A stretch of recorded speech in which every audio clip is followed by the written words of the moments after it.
This is for investors that are essentially looking to purchase maybe their first or second investment property and have maybe sort of $60,000 to $70,000 of available capital to invest with.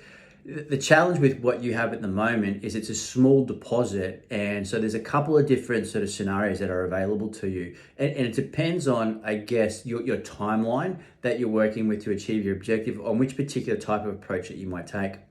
So you could look at the acquisition of something that you can renovate and split and then essentially get rid of. Now, that's a great strategy if you, the individual, have the time to execute that. If you don't have the time to execute that, then that's a challenge.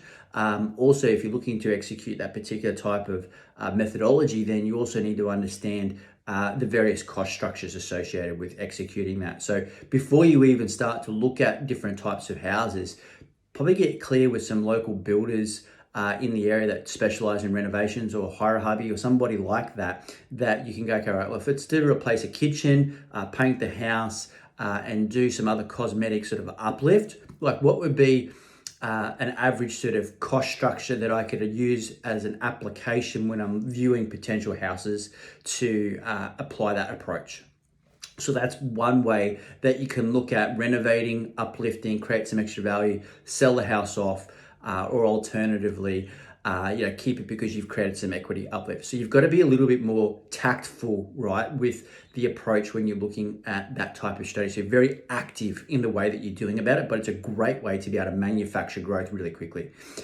Second type of a strategy then is to probably go more regional, and I mean regional. And the reason I say that is that the cash flow, right, that you can get from an asset that's around sort of $200,000 to $300,000 with a net yield, a gross yield of around sort of 7, 8, 9, 10%, is that cash flow that you've got there is quite significant, because now you can put that back onto your PPR to pay that debt down, so that then you're manufacturing your next deposit there. Now you can buy a couple of these types of assets quite easily because they're cash flow positive and it's not going to affect your serviceability.